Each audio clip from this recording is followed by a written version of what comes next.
बहुओं को हमेशा मर्यादा में रहना चाहिए। ज़्यादा छूट देने पर वह और ज़्यादा फ़ायदा उठाने लगती हैं, ऐसा मेरी सासू माँ का कहना था। वह पुरानी पीढ़ी की सोच वाली थी और ग्रामीण परिवेश से भी थी।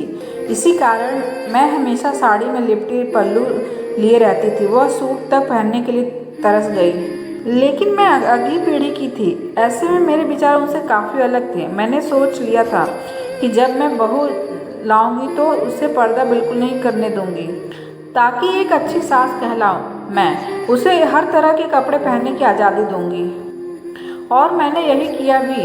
बेटे की शादी धूमधाम से की। नई नई बहू घर में आई तो मैंने उसे उसके मनपसंद के कपड़े पहनने की आज़ादी दे दी। हालांकि माताजी मेरे इस निर्णय से काफ़ी नाराज़ भी थी। उनका कहना था कि मैं बहू को कुछ अलग ज़्यादा ही सिर पर चढ़ा रही हूँ। पर मैंने भी सोच लिया था कि कम से कम मेरी बहू मेरी तरह तो अपना मन नहीं मारे, और इसमें वो क्या फ़ायदा उठाएगी। मन के हिसाब से कपड़े ही तो पहनेगी। अब सब लड़कियां एक सी तो नहीं होती, सोचकर मैं निश्चिंत थी। आज शादी को 10 दिन ही हुए थे, तभी मैंने देखा कि मेरी बहू छोटी सी पैंट और गले से खुला हुआ स्लीवलेस टॉप पहने बाहर जाने को तैयार खड़ी थी।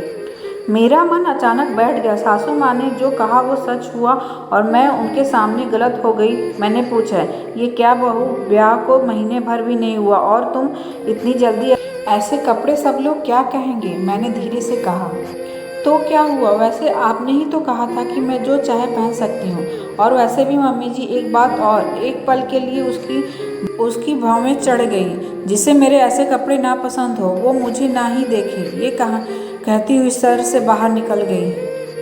अचानक मेरी नज़र पास ही खड़ी सासू माँ पर गई। वह एकटक मुझे ही देख रही थी और सहसा ही मेरी आंखों भर आई।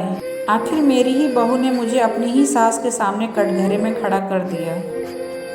मैं असहाय सी होकर सासू माँ की ओर देखा और फिर बाहर जाती हुई बहू को, घर की मर्यादा को घर की चौखट लांघते हुए देखा, और मुझसे तो कुछ कहा ही नहीं गया किसी से। अगर आप मेरी जगह रहती तो क्या करती? क्या सास गलत थी या मैंने ही गलती कर दी? इस सवाल का जवाब ढूंढ रही हूँ। अगर आपको मिल जाए तो मुझे ज़रूर बताइएगा। वीडियो अच्छी लगे तो लाइक करो।